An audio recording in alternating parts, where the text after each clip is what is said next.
جب جب ظلم ہوگا تب تب جہاد ہوگا. میں اس کو دوبارہ کہتا ہوں، جب جب ظلم ہوگا تب تب جہاد ہوگا. پیٹھ پہ گولی نہیں کھائیں گے، گولی سینے پہ کھائیں گے، یاد رکھنا. اور ہمارا جنازہ نکلے گا تو جمعیت علماء کا جھنڈا ہوگا اس پہ انشاءاللہ. مردہ قومیں مشکلات میں مبتلا نہیں ہوتی، وہ تو سرنڈر کر دیتی ہیں. وہ کہیں گے وندے ماترم پڑھو تو پڑھنا شروع کر دیں گے. تو یہ پہچان ہوگی مردہ قوم ہونے کی. اور اگر زندہ قوم ہے پھر حوصلہ بلند کرنا پڑے گا، حالات کا مقابلہ کرنا پڑے گا. لو جہاد، لینڈ جہاد، تعلیم جہاد، تھوک جہاد وغیرہ جیسے جملے استعمال کر کے مسلمانوں کی سخت دل آزاری اور ان کے مذہب کی توہین کی جا رہی ہے. اسلام میں بھی جہاد کا بنیادی مقصد ظلم کا خاتمہ، امن کا قیام اور حق کا دفاع ہے. بابری مسجد، طلاق ثلاثہ جیسے بہت سے مسئلوں پر نظر انداز کرتے ہوئے گیان واپی اور متھرا کے مقدمات کو قابل سماعت قرار دینے کا فیصلہ. یہ اوقاف کسی بادشاہ یا حکومت کی ملکیت نہیں ہے، ان میں سے اکثر عام مسلمانوں کی وقف کردہ ہے. حلال کے تصور کو منظم طور پر بدنام کیا جا رہا ہے. گھر واپسی کے نام پر کسی خاص دھرم میں شامل کرنے والوں کو کھلی چھوٹ حاصل ہے.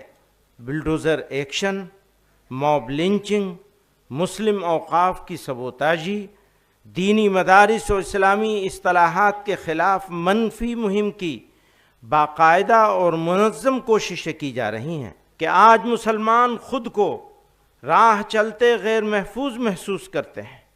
کلیجہ تھام لو، روداد غم ہم کو سنانے دو، تمہیں دکھا ہوا دل ہم دکھاتے ہیں دکھانے دو.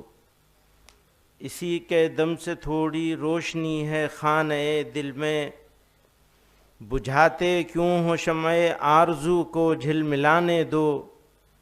یہ بجلی اس دل خوابیدہ کو ایک تازیانہ ہے، میری محرومیوں پر آسماں کو مسکرانے دو. اسی سے تم کسی کے زلف کی روداد سن لینا، ادھر دیکھو وہ دیوانہ چلا آتا ہے آنے دو. سنا ہے عشق کی معراج پنہا ہے شہادت میں، چھری لاؤ ہمیں بھی اپنی قسمت آزمانے دو.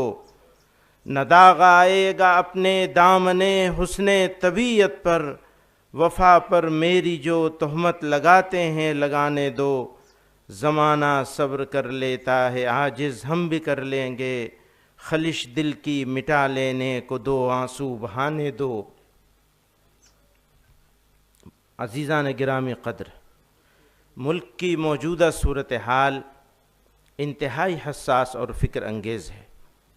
افسوس کے ساتھ کہنا پڑتا ہے کہ ایک خاص طبقے کی بالادستی اور دوسرے طبقوں کو قانونی طور پر بے بس، سماجی طور پر علیحدہ اور معاشی طور پر بے عزت، رسوا اور محروم بنانے کے لیے معاشی boycott, bulldozer action, mob lynching, مسلم اوقاف کی سبوتاژی، دینی مدارس و اسلامی اصطلاحات کے خلاف منفی مہم کی باقاعدہ اور منظم کوششیں کی جا رہی ہیں. ان کے مذہب، شناخت اور وجود کو غیر ضروری، یہاں تک کہ ناقابل برداشت بنا دیا گیا ہے. بالخصوص مسلمانوں کے خلاف سرکاری سرپرستی میں جاری منافرت اور ظلم و ستم کی وجہ سے حالات اس نہج پر پہنچ چکے ہیں کہ آج مسلمان خود کو راہ چلتے غیر محفوظ محسوس کرتے ہیں. انہیں قدم قدم پر نفرت و حقارت کا سامنا ہے. کلیجہ تھام کر سنتے ہیں لیکن سن ہی لیتے ہیں، میرے یاروں کو میرے غم کی تلخی بھی مزہ دے ہے. حضرات گرامی قدر، ملک کے آئین نے ہمیں اپنے مذہب پر چلنے اور اس کی تبلیغ کی اجازت دی ہے، لیکن کنورژن لاء میں ترمیم کے ذریعے اس بنیادی حق کو ختم کیا جا رہا ہے. اس قانون کو اس طرح استعمال کیا جا رہا ہے کہ مذہب کی تبلیغ کا عمل خوف اور سزا کا مستحق بن جائے. دوسری طرف گھر واپسی کے نام پر کسی خاص دھرم میں شامل کرنے والوں کو کھلی چھوٹ حاصل ہے، ان پر کوئی سوال نہیں اٹھایا جاتا، نہ قانونی کارروائی ہوتی ہے۔ یوں قانون کا مقصد غیر جانبداری نہیں رہتا، بلکہ ایک خاص مذہبی سمت کی طرف سماج کو دھکیلا جانا ہے۔ یہ پورا ڈھانچہ دراصل دوہرے رویے کا مظہر ہے کہ ایک طرف مسلمانوں اور دیگر اقلیتوں کے مذہبی حق دعوت کو جرم بنا دیا جائے، تو دوسری طرف مسلم نوجوانوں کو دباؤ، خوف اور ریاسی تائید یافتہ سرگرمیوں کے ذریعے اکثریت کے مذہب میں شامل ہونے پر مجبور کیا جائے۔ اسی طرح ہمارے ملک میں خالص دینی اصطلاح حلال کے تصور کو منظم طور پر بدنام کیا جا رہا ہے۔ حالانکہ حلال کا مطلب صرف ذبیحہ نہیں، بلکہ ایک مسلمان کی پوری زندگی کا پاکیزہ طرز عمل ہے۔ حلال میں جائز کمائی، ملازمت، تجارت میں امانت اور مال کے درست استعمال جیسے بنیادی اصول شامل ہیں۔ یہ وہ اخلاقی نظام ہے جو انسان کو ظلم، دھوکے، رشوت اور ناجائز کمائی سے بچاتا ہے۔ حلال دراصل امانت، انصاف اور پاکیزگی کی اس روایت کا نام ہے جو ایک مسلمان کی زندگی کی بنیاد ہے۔ اسی بنیاد کو مشکوک بنانے کی کوشش کی جا رہی ہے تاکہ مسلمانوں کی مذہبی آزادی، معاشی حقوق اور طرز زندگی کی بنیادی اقدار کو کمزور کیا جا سکے۔ مجرم ہیں ہم ہی، ان کے گنہگار ہم ہی ہیں، وقت آئے تو مرنے کو بھی تیار ہم ہی ہیں، پھولوں کے لیے سینہ ہمارا ہی سپر ہے، اس صحن چمن کے در و دیوار ہم ہی ہیں، مشہور جو ایک قافلے اہل جنوں ہیں، اس قافلے کے قافلہ سالار ہم ہی ہیں۔ وقف ایک دینی معاملہ ہے۔ مسلمان آخرت کے ثواب کی غرض سے اپنی جائیداد وقف کرتے ہیں۔ یاد رکھیے کہ یہ اوقاف کسی بادشاہ یا حکومت کی ملکیت نہیں ہے، ان میں سے اکثر عام مسلمانوں کی وقف کردہ ہے۔ ہمارے ملک میں وقف جائیدادوں کی کثرت اس بات پر دلالت کرتی ہے کہ دین اسلام نے انسانوں کی خیر خواہی اور فلاح و بہبود پر کتنا زور دیا ہے، اور مسلمانوں نے کس قدر فراخ دلی کے ساتھ اللہ کی رضا اور صدقہ جاریہ کے لیے اپنی جائیدادیں وقف کی ہیں۔ یہ وقف ہمارے بزرگوں کی وراثت ہے، آج ہم اسے اس طرح ضائع ہوتے نہیں دیکھ سکتے۔ ہم دہائیوں سے اس کے خرد برد ہونے اور اس پر ناجائز قبضے کی شکایت کرتے رہے ہیں۔ جمعیت علماء ہند نے حکومتوں سے بارہا مطالبہ کیا ہے کہ وقف جائیدادوں کا انتظام و انصرام SGPC کے طرز پر کیا جائے، لیکن حکومتوں نے کچھ توجہ نہیں دی، نہ صرف وقف کی بدحالی کا تماشا دیکھتی رہی بلکہ وقف کو برباد کرنے کی منظم کوششوں کا حصہ بنتی رہیں۔ اس پر مزید ظلم یہ ہوا کہ موجودہ حکومت نے نئے قانون کے ذریعے وقف کے مقاصد اور اس کی منشا کو نقصان پہنچایا ہے۔ جمعیت علماء ہند نے JPC میں جا کر اس کی مخالفت کی۔ ہم یہ صاف کر دینا چاہتے ہیں کہ حکومتیں ہمارے مذہبی معاملات میں مداخلت نہ کریں، ورنہ ہم لڑیں گے اور آخری دم تک لڑتے رہیں گے۔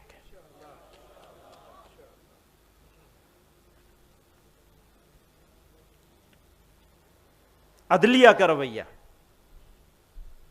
حضرات گرامی قدر، کسی بھی مہذب سماج کے لیے عدل و انصاف سب سے بڑا معیار ہے۔ عدل و انصاف کے بغیر بڑی سے بڑی ریاست اور بڑے سے بڑا ملک باقی نہیں رہ سکتا۔ ہر حکمراں کا اولین فرض اپنی رعایا کو انصاف فراہم کرانا ہے۔ ملک میں امن و امان کا قیام اور جرائم سے پاک معاشرے کی تشکیل انصاف کے بغیر ہو نہیں سکتی، ہو ہی نہیں سکتی۔ لیکن افسوس کے ساتھ یہ کہنا پڑتا ہے کہ گزشتہ کچھ عرصے سے، بالخصوص بابری مسجد، طلاق ثلاثہ جیسے بہت سے مسئلوں پر فیصلے کے بعد یہ تاثر عام ہو رہا ہے کہ عدالتیں حکومتوں کے دباؤ میں کام کر رہے ہیں، اقلیتوں کے آئینی حقوق اور دستور کے بعض بنیادی اصولوں کی تشریح کی ایسی مثالیں سامنے آئی ہیں جنہوں نے عدالتوں کے کردار پر سوالیہ نشان لگا دیا ہے۔ موجودہ وقت میں عبادت گاہ ایکٹ کو نظر انداز کرتے ہوئے گیان واپی اور متھرا کے مقدمات کو قابل سماعت قرار دینے کا فیصلہ بھی اس کی ایک واضح مثال ہے۔ یاد رکھیے، سپریم کورٹ اس وقت تک ہی سپریم کہلانے کا مستحق ہے جب تک آئین کی پابندی کرے، قانون کے حقوق کا خیال رکھے۔ اگر ایسا نہ کرے تو وہ اخلاقی طور پر بھی سپریم کہلانے کا حقدار نہیں ہے۔ تھوڑی تکلیف، اب جب عدالتوں کے بارے میں بات کر رہے ہیں تو مجھے یہ کہنا ضروری ہے، تھوڑی تکلیف رسن پھر تھوڑی سی تکلیف دار، ہمیں تیار ہونا پڑے گا۔ تھوڑی تکلیف رسن پھر تھوڑی سی تکلیف دار، اس کے بعد دوستو آرام ہی آرام ہے۔ اپنی ہی بستی میں ہم سے، اپنی ہی بستی کے لوگ، اپنی ہی بستی میں ہم سے، اپنی ہی بستی کے لوگ پوچھتے ہیں کون سی بستی کے ہو، کیا نام ہے؟ وہ SIR بھی چلایا ہوا ہے۔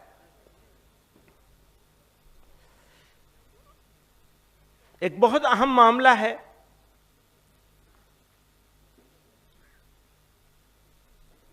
اور اس کے اوپر اگر آپ کی نظر ہوگی تو مایوس ہونے سے بچ سکیں گے، کیونکہ مایوسی قوم کے لیے زہر ہے، کسی بھی قوم کے لیے، اور زندہ قوم ہو تو پھر کہنا ہی کیا۔ تو اس حوالے سے ایک بات عرض کرنا چاہتا ہوں کہ اس ملک میں ایک اندازے کے مطابق مسلمانوں کے موافق 10% لوگ ہیں، الگ الگ وجہوں سے ہمارے موافق ہیں، مخالف لوگ 30% ہیں زیادہ سے زیادہ، اور خاموش لوگ جو نہ موافق ہیں نہ مخالف ہیں وہ ایک اندازے کے مطابق 60% ہیں، کم سے کم 60% ہیں۔ جو خاموش اکثریت ہے اسے فرقہ پرست عناصر اپنی طرف مائل کرنا چاہتے ہیں۔ اگر یہ مائل ہو گئے تو ملک اور مسلمانوں کے لیے ایک سنگین خطرے کی گھنٹی ہوگی۔ اگر ہم چاہتے ہیں کہ فرقہ پرست عناصر کامیاب نہ ہوں تو قوم، تنظیموں، شخصیات اور مسلمانوں کے نمائندوں کو دعوتی مزاج اختیار کرنا ہوگا۔ مسلمان اپنے منصب کو پہچانیں اور دعوت و ارشاد کے نقطہ نظر سے جو اخلاقی عظمت ان کو حاصل ہونی چاہیے وہ حاصل کریں۔ ہم دوسروں کے ساتھ بہتر تعلقات قائم کریں، ایک دوسرے کی ثقافت اور مذہب کا احترام کریں، لیکن لوگوں کو دین اسلام کی حقیقی تعلیمات سے بھی آگاہ کریں۔ دعوتی مزاج کیا ہے؟ جہاد۔ اسلام اور مسلمانوں کے دشمنوں نے اسلام کی مقدس اصطلاحات مثلا جہاد کے لفظ کو ایک گالی، فساد اور وائلنس کا ہم نام بنا دیا ہے۔ لو جہاد، لینڈ جہاد، تعلیم جہاد، تھوک جہاد وغیرہ جیسے جملے استعمال کر کے مسلمانوں کی سخت دل آزاری اور ان کے مذہب کی توہین کی جا رہی ہے۔ افسوس کا مقام ہے کہ حکومت اور میڈیا میں بیٹھے ذمہ دار افراد بھی اس طرح کے الفاظ استعمال کرنے میں کوئی شرم محسوس نہیں کرتے اور نہ ایک کمیونٹی کی دل آزاری کی پرواہ کرتے ہیں۔ پرواہ کیا کریں گے؟ یہ تو اس کمیونٹی کی دشمنی میں کرتے ہیں۔ یہ تو پرانے دور سے چلا آ رہا ہے کہ کہیں بھی دہشت گردانہ عمل پیش آ جائے تو اس کو جہاد کا نام دے کر اسلام اور مسلمانوں پہ طعنے، تہمتیں اور ناحق الزام عائد کیے جاتے ہیں۔ یہ واضح ہونا چاہیے کہ اسلام میں جہاد ایک مقدس دینی فریضہ ہے۔ جہاد قرآن میں کئی معنوں کے لیے استعمال ہوا ہے، لیکن جس معنی کے لیے بھی استعمال ہوا ہے فرد سے لے کر سماج و انسانیت کی بھلائی، ان کی سربلندی اور ان کی عزت و وقار کے قیام کے لیے ہوا ہے۔ جہاں جنگ و قتال کے معنی میں استعمال ہوا ہے وہ بھی ظلم و فساد کے خاتمے اور انسانیت کی بقا کے لیے ہے۔ اس لیے جب جب ظلم ہوگا تب تب جہاد ہوگا. میں اس کو دوبارہ کہتا ہوں, جب جب ظلم ہوگا تب تب جہاد ہوگا.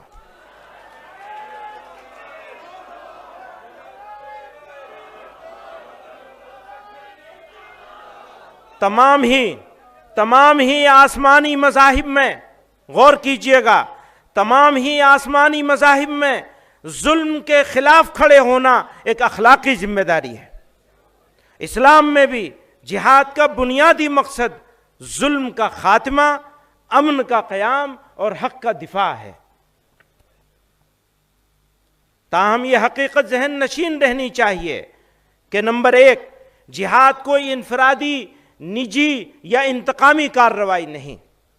نمبر 1, جہاد کوئی انفرادی, نجی یا انتقامی کارروائی نہیں. نمبر 2, صرف ایک ذمہ دار اور شرعی اصولوں کے مطابق قائم ریاست ہی جہاد کا فیصلہ کر سکتی ہے. نمبر 3, ہندوستان جیسے جمہوری اور سیکولر ملک میں جہاں اسلامی ریاست کا کوئی تصور موجود نہیں, وہاں جہاد کے نام پر کوئی گفتگو موضوع بحث ہی نہیں. مسلمان آئینی وفاداری کے پابند ہیں اور حکومت بھی شہریوں کے حقوق کی حفاظت کی ذمہ دار ہے. حکومت کی ذمہ داری ہے کہ وہ شہریوں کے حقوق کی حفاظت کرے, اور اگر وہ ناکام ہوتی ہے تو وہ اس کی ذمہ داری ہوگی, ہماری ذمہ داری نہیں ہوگی. پھر ہم اگرچہ بزم سے دور ہیں, ہمیں رنگ ہیں, ہمیں نور ہیں.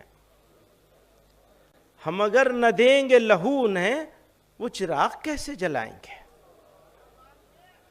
وہ تو کچھ اور سمجھ رہے ہیں, ہم یہ سمجھ رہے ہیں ہم اگر نہ دیں گے لہو انہیں, وہ چراغ کیسے جلائیں گے؟ نہ اتنا چھیڑ کر اے وقت دیوانہ بنا ہم کو, ہوئے دیوانے ہم تو سب کو دیوانہ بنا دیں گے. نہ جانے کتنے دل بن جائیں گے ایک دل کے ٹکڑے سے, نہ جانے کتنے دل بن جائیں گے ایک دل کے ٹکڑے سے. وہ توڑیں آئینہ, ہم آئینہ خانہ بنا دیں گے. مشکلات و مصائب, یہ درست ہے کہ ہمارے سامنے مشکلات اور پریشانیاں ہیں, اور بسا اوقات مشکلات کی بے شمار فوجوں کو دیکھ کر ہم اپنے مستقبل سے مایوس ہوتے ہیں. لیکن آپ صرف اپنے اوپر نہیں بلکہ پورے عالم انسانیت پر نظر ڈالیے. کیا دنیا میں آج کوئی زندہ قوم ایسی بھی ہے جو مشکلات میں محصور نہ ہو؟ اس لیے میں کہتا ہوں کہ مشکلات زندگی کی علامت ہیں. مردہ قومیں مشکلات میں مبتلا نہیں ہوتی, وہ تو سرنڈر کر دیتی ہیں. وہ کہیں گے وندے ماترم پڑھو تو پڑھنا شروع کر دیں گے. تو یہ پہچان ہوگی مردہ قوم ہونے کی. اور اگر زندہ قوم ہے تو پھر حوصلہ بلند کرنا پڑے گا, حالات کا مقابلہ کرنا پڑے گا. مردہ قومیں مشکلات میں مبتلا نہیں ہوتی, لیکن یاد رکھیے زندہ قومیں ہی آزمائی جاتی ہیں. مردانہ وار مشکلات کا مقابلہ کیا کرتی ہیں.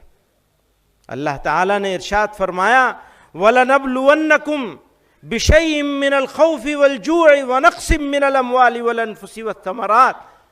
پھر کہتے ہیں وَبَشِّرِ الصَّابِرِينَ.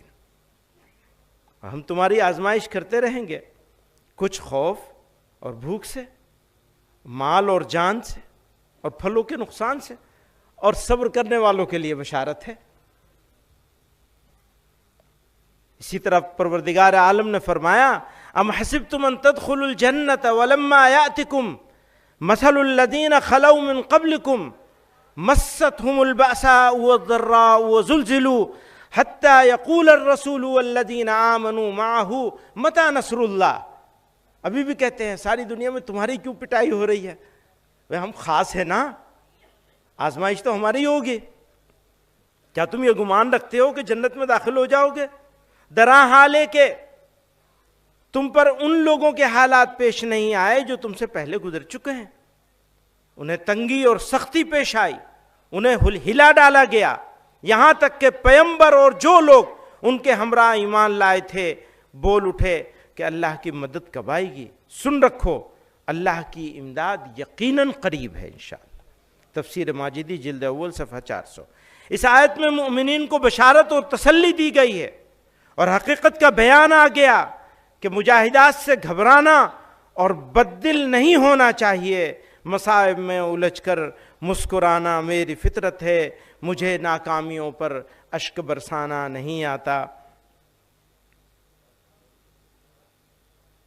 گلستاں میں شریک صحبت اہل چمن ہم ہیں، بس اتنی بات پر کیوں قابل دار و رسن ہم ہیں۔ جواب ظلم دیتی جا رہی ہے اپنی مظلومی، ادھر تلوار رنگی ہے ادھر رنگی کفن ہم ہیں۔ خزاں سے کب کی بنیادیں گلستاں گر چکی ہوتی، خزاں سے کب کی بنیادیں گلستاں گر چکی ہوتی، مگر یہ خیریت ہے زیر دیوار چمن ہم ہیں۔ اگرچہ بزم میں ہم بھی ہیں، اگرچہ بزم میں ہم بھی ہیں، لیکن فرق کتنا ہے، وقار انجمن تم ہو وبال انجمن ہم ہیں۔ اسی کے ساتھ یہ وضاحت بھی ضروری ہے کہ مغلوں کی حکومت کو اسلامی حکومت قرار دینا، مغلوں کی حکومت کو اسلامی حکومت قرار دینا تاریخی حقائق کے منافی ہے۔ مغل دور حکومت میں جو جنگیں ہوئیں وہ مذہبی بنیادوں پر نہیں بلکہ زیادہ تر سیاسی اقتدار سے متعلق تھیں۔